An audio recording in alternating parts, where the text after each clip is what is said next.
안녕하세요. 오늘은 여러분들 한국사 25번째 강의를 하겠습니다. 자, 오늘 강의할 내용은 여러분들 독립협회와 대한제국, 여러분들 가지고 있는 교과서 125쪽을 참고해 주시기 바랍니다. 자, 먼저 독립협회 창립에 대해서 이야기를 해보죠. 여러분들 독립협회 창립이 되는 계기를 보면 지금 시대적 상황이 이렇죠. 여러분들 1895년에 참 안타까운 일이 있었습니다. 명성 황후가 시해당하는 을미사변이 있었습니다. 자, 을미사변은 고종황제에게도 많은 영향을 미쳤겠죠. 나도 죽을 수 있겠네. 신변의 두려움을 느꼈을 겁니다. 그리고 저 무지막지한 일본 놈을 견제해야 되겠다는 생각을 가졌을 겁니다. 자, 삼국 간섭 이후에 러시아의 힘을 간접적으로 알고 있죠. 당연히 어떻게 했습니까? 러시아 공사관으로 파천을 단행합니다. 자, 이 아간 파천의 결과는 사실 우리에게는 참혹함을 가져다 줄 수밖에 없겠죠. 한 나라의 국왕이 남의 나라 공사관으로 거처를 옮긴다. 자, 나라의 주권이 한마디로 개판이 될 거고, 이권 침탈이 엄청나게 많이 이루어지겠죠. 자, 이러한 상황에서 서재필이 귀국을 합니다. 서재필이라고 하는 사람은 1884년에 갑신정변 때 일본으로 망명을 했습니다.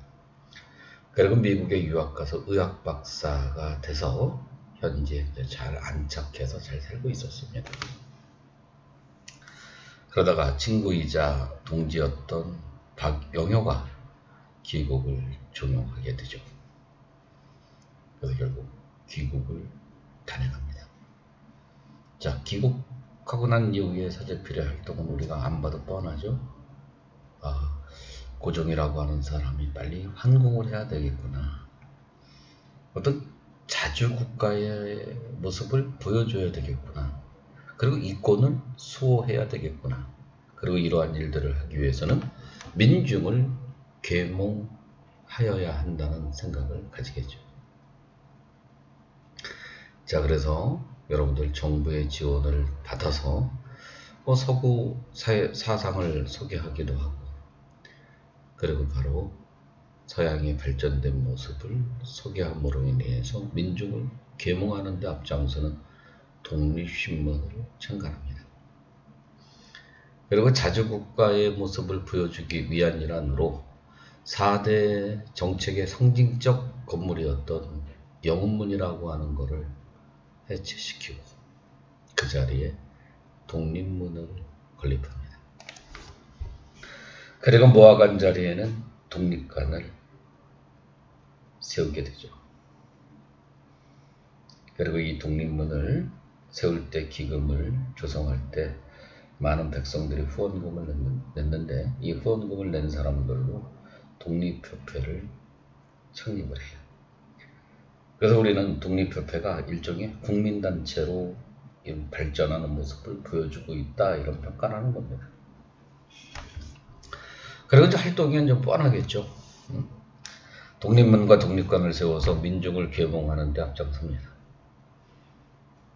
그리고 서양의 새로운 사상을 소개해 주기도 하고, 그리고 민권의 의식 향상에 도움이 될 만한 것을 소개하겠죠. 그리고 당연히 또 정부의 여론을 수렴해서 일종에게 정책을 수행토록 그런 하나의 압력을 가하기도 할 거예요. 그러니까 오늘날의 신문사, 즉 언론의 기능을 생각하면 충분히 이해할 수 있죠.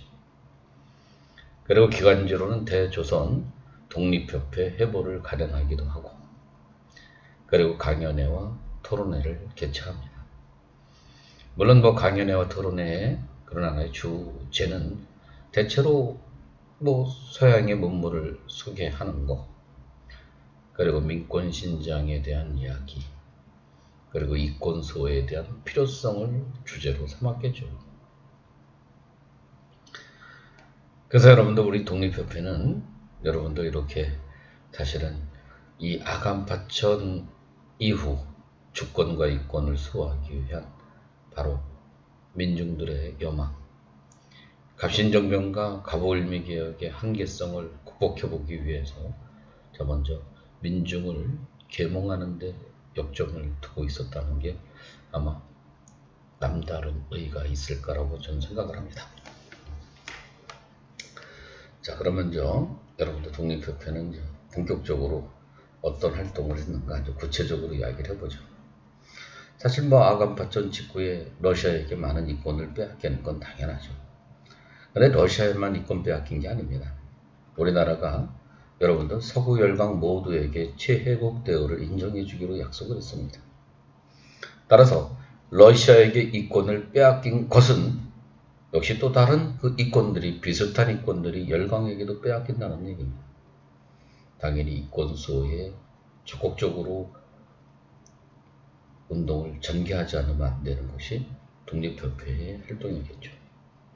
특히 러시아라고 하는 나라가 여러분들 많은 이권을 요구했습니다. 자, 러시아가 저령도라고 그래서 부산, 여러분들 오늘날 영도입니다. 영도 지역에 석탄 저장소로 쓸 테니까 조차해달라 요구하기도 하고, 그리고 군사교관과 재정고문을 파견하겠다고 이야기하기도 하고, 한노은행의 설립을 이야기도 했습니다. 그렇지만 여러분들 당연히 독립협회는 반대했습니다. 만민공동회를 개최해서 안 돼. 그래서 러시아의 저령도조차를 저지하기도 하고 군사교관과 재정고문에 철수를 하게 하기도 하고, 그 다음에 한노은행을 폐쇄시키는 그런 하나의 역할도 독립협회가 하는 활동 중에 하나였습니다. 자, 많은 거를 해줘서 무엇보다 그 다음에 민권 신장을 위해서 많은 노력을 했습니다. 신체의 자유, 언론, 출판, 집회의 자유, 그리고 국민의 참정권을 운동을 전개하기도 했습니다. 일부 보수 관료들의 부정부패와 그리고 연자제 같은 것을 부활하려고 했을 때 안 돼! 이렇게 반대 운동을 전개하기도 했어요. 그래서 일종의 민권 운동을 또 전개하고 있었다. 그리고 역시 독립협회가 좀 다른 단체와 좀 다른 점이 있다면 의회 설립 운동이 적극적이었습니다. 자, 특히 관민공동회를 개최해서 헌의육조를 채택합니다. 헌의육조의 내용이 밑에 있죠. 자, 외국인에게 의지하지 말고 관민이 한마음 한뜻으로 결국 전제안권을 견고히 하자. 한마디로 자주적인 모습을 보여주자. 이권에 관한 계약과 조약을 대신 혼자 하지 말고 중추원, 즉 오늘날의 국회의장과 함께 합동 나련해라. 그리고 재판받을 때 피고인권을 존중하라. 무조건 두들겨 패지 마라. 일단 일렬에 여러분들 이 헌의육조에는 민권 운동의 부분도 있고 이권소 운동의 부분도 있고, 그렇지만 역시 뭐니 해도 중추원의 의장, 바로 여러분들 의회 설립을 주장했다는 사실입니다.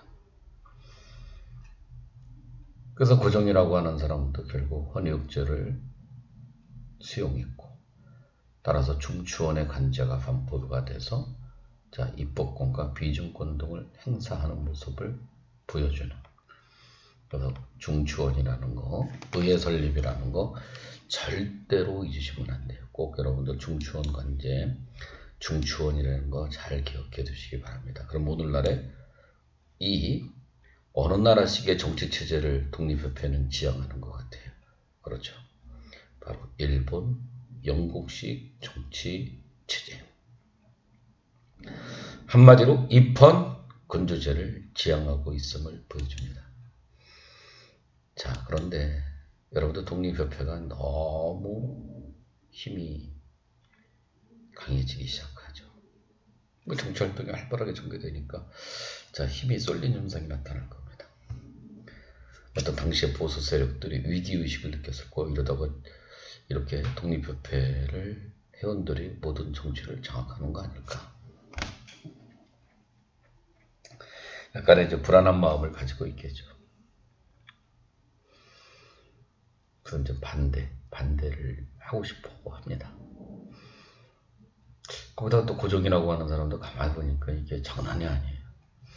처음에는 민족을 뭐 계몽도 하고 이권 수호를 한다든가 어떤 자주 독립의 국가를 추구하니까 당연히 왕은 호감이 갔을 겁니다. 그리고 독립협회에 여러분들 지지를 보내기도 했고, 그리고 독립신문을 발간할 때 역시 재원도 일정 정도 부담하고 있었고, 근데 이제 가면 갈수록 이게 이제 힘이 비대해지고 쏠림 현상이 나타나고 보수 세력들이 어떤 두려움, 어떤 위기감을 느끼는 것을 파악하고, 그리고 뭐 중추원의 관제 같은 거를 뭐 이야기하면서 의회 설립, 의회 기능을 강화해야 되고, 황제권을 이렇게 제한하려고 하는 거에 대한 좀 부담스러움이 있었을 거예요. 그래서 고종이라고 하는 사람이 자 보부상 단체인 결국 황국협회를 만듭니다. 그러니까 보부상들이 주도하는 거예요. 약간 이 보부상들은 관어상인이기 때문에 누구 말을 잘 들어요? 국가 왕 말을 잘 듣죠. 그래서 결국 이렇게 독립협회를 견제합니다. 그리고 독립협회가 모함을 당하죠. 그 모함의 내용의 핵심이 공화정입니다. 나라의 주권이 국민에게 있다. 자, 여러분들 지금까지는 모든 게 왕에게 있다고 생각했는데, 즉 전제군 주제를 지향하고 있는데, 갑자기 입헌군 주제 수용하는 것도 지금 고종 입장에선 껄끄러운데, 이건 뭐 공화정? 왕을 부정해? 나를 부정해? 물론 모함일지라도 결국 여러분들 어떻게 하겠어요? 독립협회는 상당히 해체에 대한 위기감을 느끼겠죠. 그래서 만민공동회를 개최해서 저항을 하지만 고종이라고 하는 사람과 한국협회가 군대를 동원하여서 강제로 해산해서 사실상 독립협회가 해산이 되는 겁니다. 물론 독립협회의 가장 큰 역사적 의의는 자주권 수호운동을 전개했다는 것, 그리고 민권의식을 구체시키는 데 기여했다는 것, 그리고 국민개혁운동에 국민이 직접 참여했다는 것. 이게 중요하죠. 왜냐? 여러분도 우리가 갑신정변 갑오일미개혁은 위로부터의 개혁이었기 때문에 여러분들 민중의 지지를 받지 못했습니다.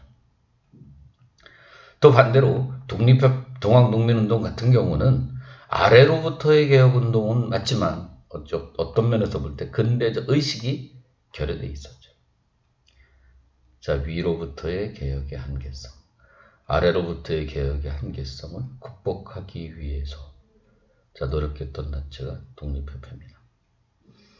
그래서 바로 민중의 지지를 받기 위한 여러 가지 노력들, 나름대로 개혁을 추구하기 위한 일환으로 국민들의 의식 수준을 높이기도 하고 국민들이 중심이 돼서 개혁운동의 중심적 역할을 수행토록 했던 것이 독립협회의 노력이었어요. 그렇지만 또 물론 한계도 있었습니다.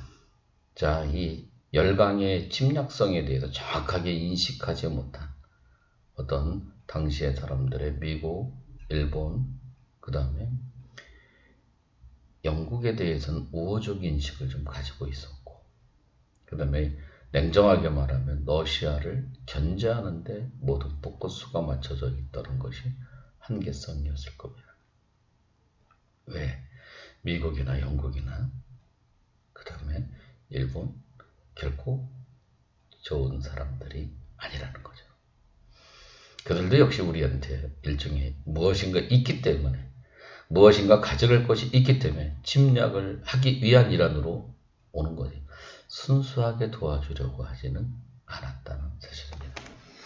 자, 그것이 독립협회가 갖는 가장 큰 한계였을 겁니다.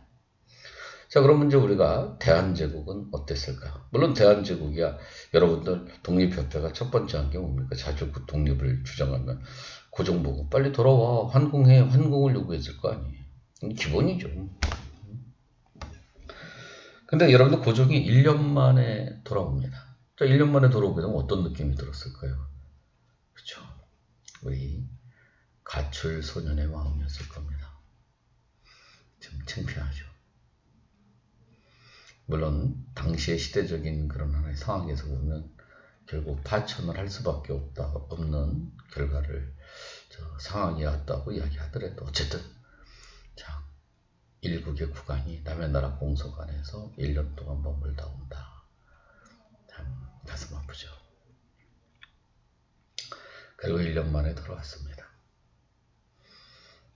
그리고 스스로를 황제라고 이야기를 하죠.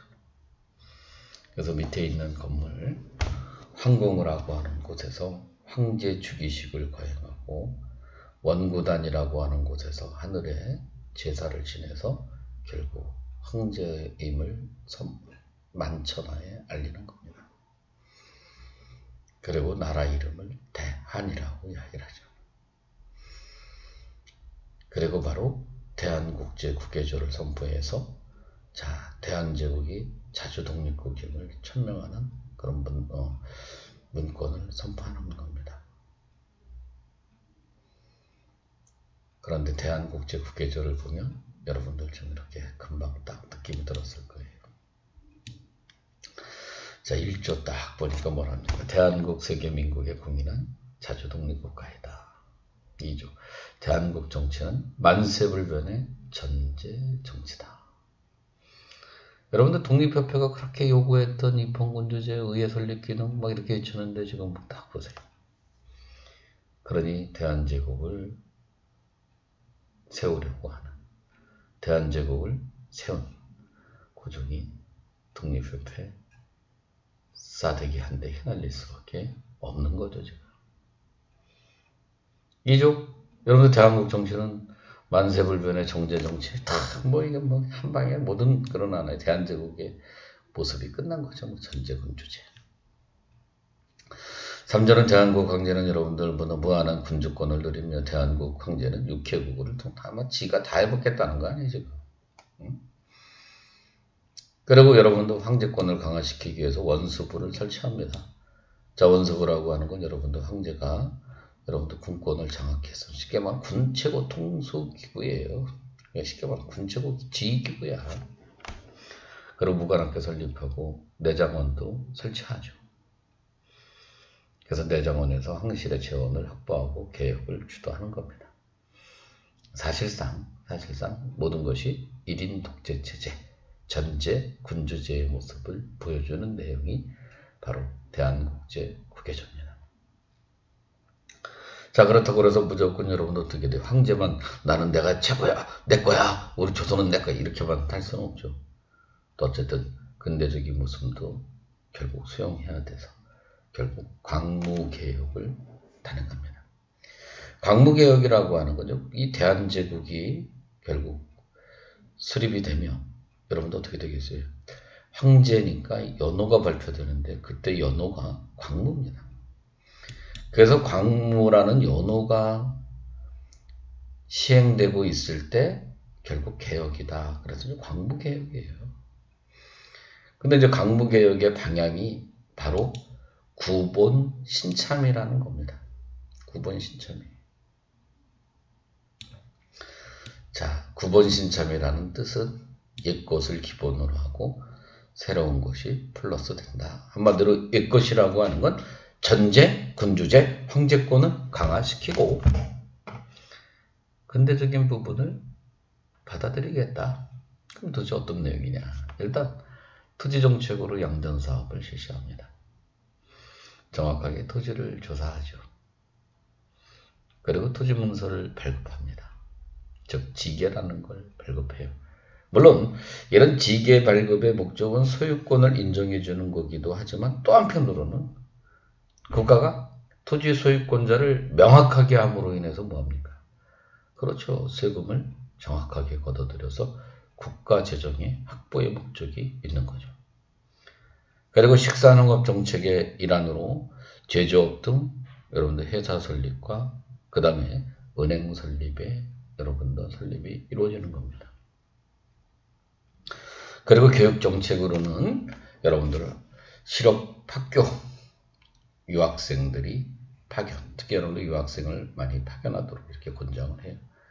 그래서 여러분들 철도학교, 그 다음에 여러분들 여기 보면 광업학교, 의학교, 자, 일종의 실업학교들이 있대. 그래서 여러분들 아마 헷갈릴 수도 있을 거예요. 왜냐면 갑오일미개혁 때, 특히 2차 갑오개혁 때 교육 입국 조서가 반포되죠. 나라의 부강의 원천은 교육에 있다. 이게 철명합니다. 그래서 사범학교라든가 소학교 이런 하나의 학교들의 관제가 이제 발표가 되는 건데, 여러분들 여기서는 이제 실업학교, 광무개혁 때 하나 더 플러스가 되는 거죠. 그리고 여러분들 철도, 전차, 전화, 그리고 우편제도가 정비되는 모습을 보여주는 겁니다. 그래서 여러분들 특히 여러분들 이렇게 양전사업과 특히 지계를 잘 기억해 두셔야 돼요. 자, 토지분서입니다. 근대적 토지 소유권을 인정한, 물론 이와 같은 그런 하나의 이 양전사업이 전국적으로 이루어지지 못하고 자, 얼마 안 가서 중단이 돼요. 자, 그러면 이제 광무개혁이라는 건 뭡니까? 사실은 어떤 우리 국가가 근대화로 가기 위한 모습을 보여주는 거죠. 단기간에 어떤 모습, 많은 변화되는 모습을 보여주기는 합니다.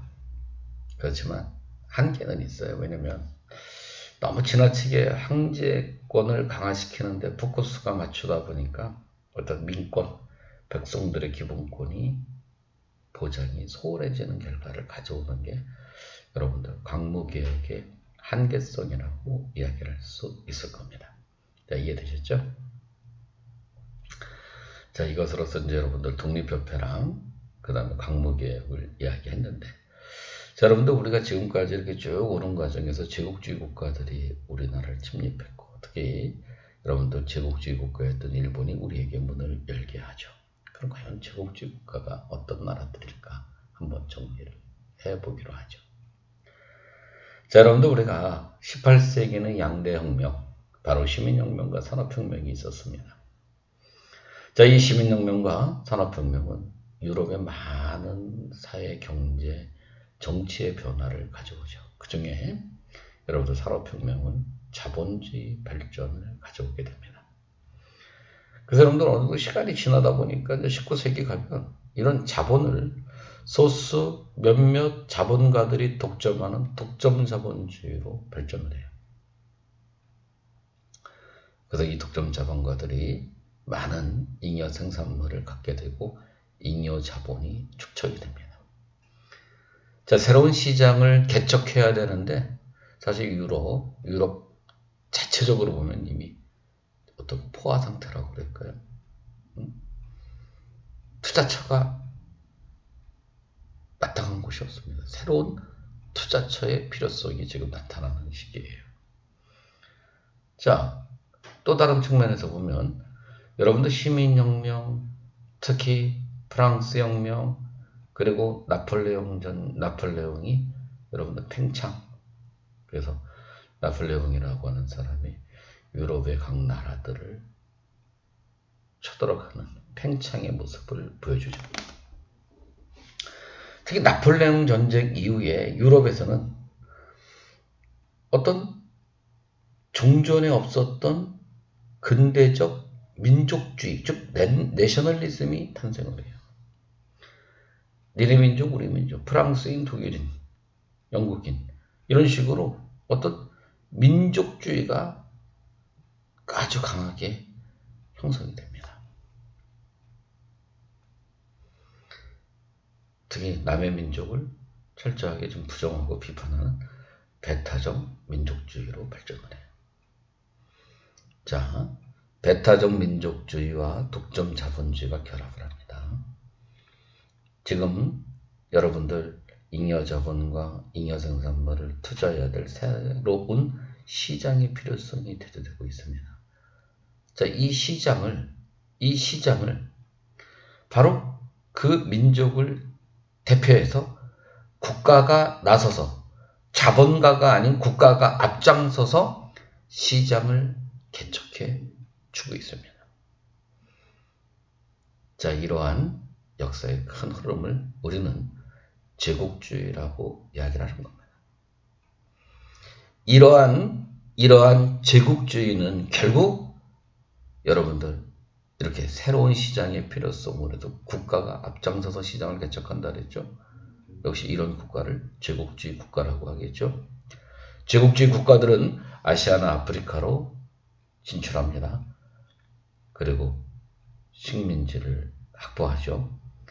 그러면서 그들은 어떤 논리를 내세우냐면 우리는 뭐 너희들을 위해서 너희들이 그냥 멸망할까봐 발전하지 못하고 사라질까봐 과학의 진화론이라는 게 있는데 이거 우수한 종이 그렇지 못한 종하고 보면 나중에 그렇지 못한 이런 종들은 사라지더라. 따라서 우수한 민족, 우수한 나라, 그렇지 못한 그러한 민족, 그러한 나라들은 역사 속에 사라질 수 있다. 자, 사회적 진화론을 내세우죠. 그리고 이런 하나의 하얀 애들이, 즉 백인이 유색인종인 흑인종보다는 우월하다고 하는 인종주의 논리를 내세우면서 결국 자기들이 아시아나 아프리카로 진출하는 이유는 자기들의 이익을 위해서, 자기들을 위해서 하는 게 아니라 니네들이 멸망하고 사라질까봐, 또는 니네들을 근대사회로 전환시켜줘야 되는 것이 우리 우수한 인종이 해야 되고 우수한 민족이 해야 되는 일인 것 같아. 이러면서 결국 자기들이 아시아나 아프리카로 진출하는 것을 정당화시키는 논리를 만들어내죠. 물론 여러분들 또 시간이 좀 지나면 시장은 없고 결국 더 많은 시장을 확보하고 싶었던 나라들이 어떻게 됐겠어요? 서로 치고받고 싸우는 전쟁이 일어나겠죠. 그게 1914년부터 18년까지 있었던 1차 세계대전입니다. 그래서 우리는 1차 세계대전을 제국주의 국가 간의 전쟁이다 이런 얘기를 하는 거예요. 그럼 제국주의는 이제 어떤 건지 알겠죠? 제국주의는 19세기에 나타난 역사의 큰 흐름의 하나인데 바로 배타적 민족주의랑 독점 자본주의가 결합이 됐습니다. 그리고 이와 같은 결합된 형태로 새로운 시장을 개척하는데 국가가 앞장서서 여러분들 이렇게 새로운 시장을 개척을 하려고 해요. 자, 이런 국가를 제국주의 국가라고 하고, 어떤 남의 나라를 갖다가 쳐들어가는데 정당화시키는 논리가 뭐 인종주의라든가 또는 백인 우월주의라든가 또는 뭐 여러분들 사회 진화론을 통해서 자기들의 행위를 정당화시켰다 이런 것을 알면 되는 겁니다. 그리고 이런 제국주의 국가들 간의 전쟁이 바로 1차 세계대전이다. 이것만 알면 되겠어요. 자, 대단히 고생 많으셨고 여러분들 기말고사 잘 보시기 바랍니다. 항상 건강 조심하시고요. 자, 대단히 감사합니다. 안녕.